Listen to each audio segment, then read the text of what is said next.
Hello दोस्तों, स्वागत है आपका नए वीडियो में नए टॉपिक के साथ। आज का टॉपिक है एयर कंडीशनर के बारे में। एयर कंडीशनर एक ऐसी कॉमन डिवाइस है जो आपने घरों में देखी होगी, हॉस्पिटल्स में देखी होगी और होटल्स में देखी होगी। आज के वीडियो में हम जानेंगे एयर कंडीशनर क्या है और ये किस प्रिंसिपल पर काम करता है। तो शुरू करते हैं आज के वीडियो को। तो सबसे पहले हम जानते हैं कि आखिर एयर कंडीशनिंग है क्या। एयर कंडीशनिंग एक ऐसी प्रोसेस है जो कि किसी रूम की एयर के टेम्परेचर को कंट्रोल करती है, एयर की ह्यूमिडिटी को कंट्रोल करती है, एयर को क्लीन करती है और साथ ही में एयर को रूम में इस तरीके से डिस्ट्रीब्यूट करती है कि पूरे रूम का टेम्परेचर इक्वल रहे। एयर कंडीशनिंग का यूज़ हम डोमेस्टिक और कमर्शियल पर्पज़ के रूप में करते हैं। एयर कंडीशनिंग का यूज़ हम बेसिकली ऑफिसेज में, होटल्स में, बसेस में और कार्स में करते हैं। अगर इंडस्ट्रीज़ की बात करी जाए तो इंडस्ट्रीज़ में जो हमारा टूल रूम होता है और मशीन रूम होता है वहाँ पर हम एयर कंडीशनर का यूज़ करते हैं। टेक्सटाइल इंडस्ट्रीज़ में मॉइस्चर को कंट्रोल करने के लिए हम एसी का यूज़ करते हैं। प्रिंटिंग प्रेस में हम एयर कंडीशनर का यूज़ करते हैं और साथ ही में फूड इंडस्ट्रीज़ में फूड को प्रिजर्व करने के लिए, ताकि जो हमारा खाना है वो काफ़ी समय तक फ्रेश रहे, वहाँ पर हम एयर कंडीशनर का यूज़ करते हैं। साथ ही में केमिकल प्लांट्स में हम एयर कंडीशनर का यूज़ करते हैं। बेसिकली अगर हम घर की या एक कॉमन एसी की बात करें जो हम किसी रूम में यूज़ करते हैं, तो दो टाइप के हम एयर कंडीशनर सिस्टम यूज़ करते हैं, जिसमें पहला है window air conditioner system and second है split air conditioner system. Split air conditioner system होता क्या है? जैसा कि इसके नाम से ही लगता है, स्प्लिट यानी कि ऐसा सिस्टम जो कि दो भागों में स्प्लिट हो, उसको हम कहते हैं split air conditioner system. Split AC system में दो यूनिट होती हैं, जिसमें एक यूनिट होती है आउटडोर यूनिट एंड सेकंड होती है इंडोर यूनिट। आउटडोर यूनिट उस कमरे से बाहर की ओर इंस्टॉल करी जाती है जिस कमरे को ठंडा करना हो। एग्जाम्पल के तौर पे या तो दीवार के ऊपर या छत के ऊपर। आउटडोर यूनिट के अंदर हमारा कंप्रेसर होता है और कंडेंसर कॉइल होता है। साथ ही में अगर हम इंडोर यूनिट की बात करें तो इंडोर यूनिट हमारी वहाँ पर इंस्टॉल होती है जिस कमरे को ठंडा करना हो। इंडोर यूनिट के अंदर हमारी कूलिंग कॉइल होती है और हमारा ब्लोअर होता है और एयर फिल्टर होता है। किसी किसी केस में जो एक्सपेंशन कॉइल है ये कहीं कहीं हमारी आउटडोर यूनिट में होती है और कहीं कहीं हमारी इंडोर यूनिट में होती है। लेकिन जो प्रेजेंट टाइम के स्प्लिट एसी सिस्टम है वहाँ पर एक्सपेंशन कॉइल हमारी इंडोर यूनिट के अंदर दी जाती है। अब बात करते हैं हम विंडो एसी सिस्टम क्या होता है। विंडो एसी सिस्टम जैसा कि इसके नाम से ही है, विंडो यानी कि ऐसा एसी सिस्टम जो किसी विंडो में इंस्टॉल करा जाए उसको हम विंडो एसी सिस्टम कहते हैं। विंडो एसी सिस्टम में जितने भी कंपोनेंट होते हैं एसी के वो एक सिंगल यूनिट में असेंबल्ड होते हैं और हमारा compressor, evaporator coil, expansion device और हमारी कंडेंसर कॉइल ये सभी एक ही यूनिट में असेंबल होते हैं। लेकिन विंडो एसी सिस्टम को इस तरीके से विंडो में इंस्टॉल करा जाता है कि उसका आधा भाग कमरे के अंदर जिस कमरे को ठंडा करना है और आधा भाग कमरे के बाहर होता है, जैसा कि आप इस पिक में देख सकते हैं। आप इनसाइड रूम वाली पिक में देखेंगे तो ये है हमारा वो भाग जो हमारे कमरे के अंदर है और विंडो एसी सिस्टम का ये वो भाग है जो कि हमारा कमरे से बाहर है। लेकिन ये दोनों आपस में एक ही यूनिट में अटैच हैं।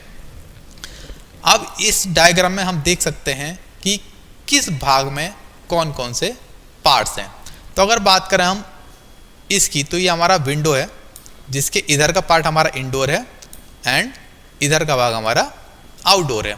तो इंडोर में हमारे क्या क्या पार्ट्स हैं तो आप देख सकते हैं पहला हमारा ब्लोअर, ये हमारी कूलिंग कॉइल जिसको हम इवोपरेटर कॉइल बोलते हैं, टेम्परेचर सेंसिंग बल्ब है, और हमारी एक्सपेंशन वाल्व या जिसको हम कैपिलरी ट्यूब भी कहते हैं।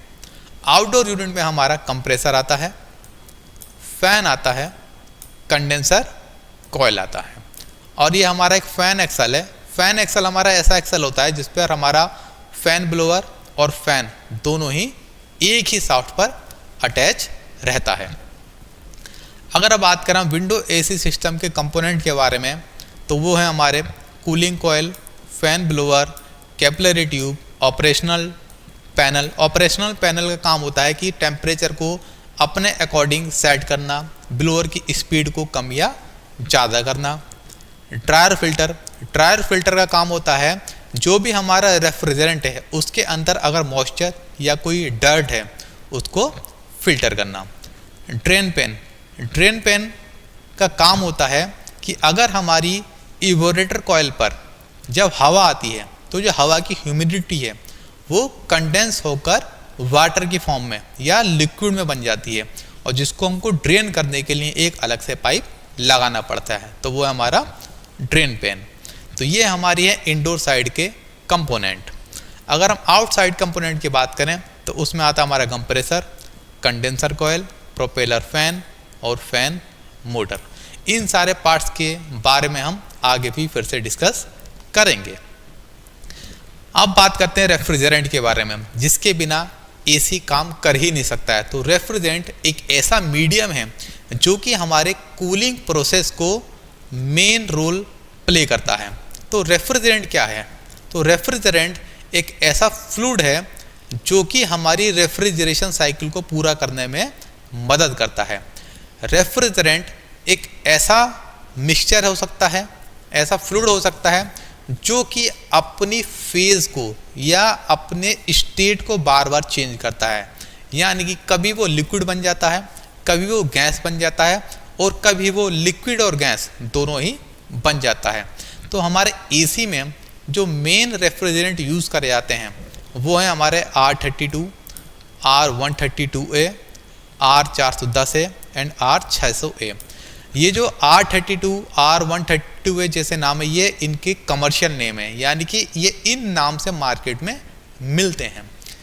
ये जो नाम है इनके, ये हैं इनके केमिकल नेम्स और ये हैं इनके केमिकल फार्मूलाज, जिनको आप देख सकते हैं और याद कर सकते हैं। यहाँ पर हम देख सकते हैं एसी का स्कीमेटिक लेआउट, जहाँ पर हमारे कंपोनेंट फिर से दिखा रखे हैं। इसमें आपको कुछ कंपोनेंट एक्स्ट्रा मिलेंगे जिसके बारे में हमने पीछे नहीं जाना था। जैसे कि आप देख सकते हैं ये हमारा इवोपरेटर, ये हमारा कैपिलरी ट्यूब, ये है एक्यूमुलेटर, ये है कंप्रेसर, ये है कंडेंसर कॉइल, ये हमारा कंडेंसर फैन, ये हमारा इवोपरेटर फैन, ये हमारी फैन मोटर, ये हमारा ड्रायर फिल्टर। बाकी सब के बारे में हम एक बार पहले भी जान चुके हैं, लेकिन यहाँ पर एक आपने देखो एक्यूमुलेटर आया है नया वर्ड। तो आखिर एक्यूमुलेटर है क्या? एक्यूमुलेटर एक ऐसी डिवाइस है जो कि ये सुनिश्चित करती है कि कंप्रेसर के अंदर जो भी चीज़ जाए वो हमेशा वेपर फॉर्म में जाए या गैस फॉर्म में जाए। एक्यूमुलेटर का काम होता है कि इवोपरेटर से आने वाला रेफ्रिजरेंट पूरी तरीके से गैस फॉर्म में या वेपर फॉर्म में कन्वर्ट हो जाना चाहिए, क्योंकि अगर हमारा रेफ्रिजरेंट लिक्विड फॉर्म में कंप्रेसर के अंदर एंटर कर जाता है तो हमारा कंप्रेसर डैमेज हो सकता है। तो इससे बचने के लिए हमारा एक्यूमुलेटर का यूज़ करा जाता है। अब हम जानेंगे कि एसी किस वर्किंग प्रिंसिपल पर काम करता है। तो एसी जिस वर्किंग प्रिंसिपल पर काम करता है उसका नाम है वेपर कंप्रेशन रेफ्रिजरेशन सिस्टम या वेपर कंप्रेशन सिस्टम। तो अब हम शुरुआत करते हैं हमारे कंप्रेसर से, और यहाँ ध्यान रखेंगे कि ये जो हमारी साइकिल है पूरी, ये एक क्लोज साइकिल है।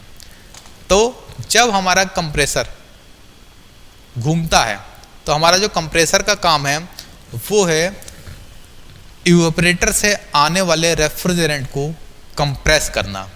जब कंप्रेसर हमारे रेफ्रिजरेंट को कंप्रेस करता है तो इससे उसका टेम्परेचर बढ़ जाता है और साथ ही में उसका प्रेशर भी बढ़ जाता है। ये हाई प्रेशर वाला और हाई टेम्परेचर वाला जो रेफ्रिजरेंट है वो वेपर की फॉर्म में होता है। जब ये वेपर की फॉर्म वाला रेफ्रिजरेंट हमारे कंडेंसर यूनिट में जाता है, तब यहाँ पर एक हमारा फ़ैन है जो कि इस पर एयर का फ्लो करता है ताकि हमारा रेफ्रिजरेंट ठंडा हो जाए। ठंडा होने के बाद हमारा रेफ्रिजरेंट कन्वर्ट हो जाता है सैचुरेटेड लिक्विड फॉर्म में। यहाँ पर आप देखेंगे इसका जो प्रेशर है वो कांस्टेंट रहता है, लेकिन जो हमारा टेम्परेचर है वो डाउन होकर 45 डिग्री सेल्सियस तक आ जाता है। इसके बाद हमारा रेफ्रिजरेंट जाता है एक्सपेंशन डिवाइस में। ये जो डिवाइस है इसको हम कैपिलरी ट्यूब कह सकते हैं, एक्सपेंशन डिवाइस कह सकते हैं या थ्रोटलिंग डिवाइस कह सकते हैं। और इसके अंदर जो प्रोसेस होती है वो कहलाती है थ्रोटलिंग प्रोसेस। हमारा रेफ्रिजरेंट जब इस कैपिलरी ट्यूब या एक्सपेंशन वाल्व से होकर गुजरता है तब बहुत तेज़ी से उसका प्रेशर ड्रॉप होता है, और प्रेशर ड्रॉप होने के साथ साथ उसका जो टेम्परेचर है वो भी बहुत तेज़ी से ड्रॉप होता है। उसके बाद हमारा जो रेफ्रिजरेंट है वो कन्वर्ट हो जाता है लिक्विड प्लस वेपर की फॉर्म में, और ये कम टेम्परेचर वाला लिक्विड जाता है हमारा इवेपोरेटर कॉइल में। ये जो हमारी कॉइल है ये वो कॉइल है जो हमारे रूम के अंदर वाले भाग में लगी रहती है। इस कॉइल के ऊपर एक ब्लोअर हवा का फ्लो कंटिन्यू करता रहता है, और जब ये हवा इस ठंडे इवेपोरेटर के संपर्क में आती है तो ठंडी हो जाती है, और यही हवा रूम में जाकर उस रूम को भी ठंडा कर देती है। इसके साथ ही हमारा रेफ्रिजरेंट वापस से जाता है कंप्रेसर के अंदर, और सेम प्रोसेस हमारी रिपीट होती रहती है। इस तरीके से काम करता है हमारा एसी सिस्टम। इसके बाद आप देखते हैं कि आखिरी विंडो एसी में जो एयर का फ्लो है वो किस तरीके से होता है। तो सबसे पहले तो हम यहाँ जान लेते हैं कि आखिर इंडोर यूनिट कौन सी है और आउटडोर यूनिट कौन सी है। तो ये जो चीज़ है ये हमारी विंडो या कोई वॉल है, इसके इधर का पार्ट हमारा इनसाइड है और इसके इधर वाला पार्ट हमारा आउटसाइड है। तो यहाँ पर हम फिर से पार्ट्स के नाम देख लेते हैं। तो सबसे पहले हम आउटसाइड की ओर चलते हैं। यहाँ पर हमारा कंडेंसर है, ये हमारा कंप्रेसर है, ये हमारी मोटर लगी है, ये हमारा फ़ैन लगा हुआ है जिसको हम कंडेंसर फ़ैन कह सकते हैं या फ़ैन कह सकते हैं। अब हम साथ आते हैं इनसाइड की ओर। तो इनसाइड की ओर आप देख सकते हैं हमारा इवेपोरेटर कॉइल है, ये हमारा इवेपोरेटर ब्लोअर है, ये हमारा रूम है, और ये जो हमारा लगा हुआ है ये फिल्टर है। तो अब फिर से हम प्रोसेस की बात कर लेते हैं। जब हमारा कंप्रेसर रेफ्रिजरेंट को कंप्रेस करता है तो कंप्रेस होकर जाता है कंडेंसर में। कंडेंसर में ये हमारा फ़ैन लगा हुआ है। ये जो फ़ैन है जो हमारे बाहर की एयर है उसको ही सर्कुलेट करता है, और यही एयर हमारे कंडेंसर के अंदर जो रेफ्रिजरेंट है उसको ठंडा करती है। और इसके बाद हमारा रेफ्रिजरेंट आता है इस कैपिलरी ट्यूब के अंदर। कैपिलरी ट्यूब के बाद रेफ्रिजरेंट का जो टेम्परेचर और प्रेशर है दोनों ही बहुत तेज़ी से ड्रॉप होते हैं। उसके बाद ये जो ठंडा रेफ्रिजरेंट है जो कि हमारा लिक्विड प्लस वेपर की फॉर्म में है वो जाता है हमारा इवेपोरेटर कॉइल के अंदर। ये हमारी इवेपोरेटर कॉइल है। अब आप देखेंगे कि ये जो हमारा ब्लोअर है ये कमरे की जो गर्म हवा है उसको खींचता है, और यहाँ जो फिल्टर लगा है वो कमरे के अंदर जो भी डस्ट या डर्ट पार्टिकल है उसको ब्लॉक करता है ताकि जो हमारी हवा है वो क्लीन रहे। उसके बाद ये जो ब्लोअर होता है ये सेंट्रीफ्यूगल फोर्स पर काम करता है, और सेंट्रीफ्यूगल फोर्स के कारण इसका जो बाहर के फिन्स हैं उससे होते हुए जो एयर है वो इस आउटलेट के माध्यम से वापस से हमारे कमरे में चली जाती है।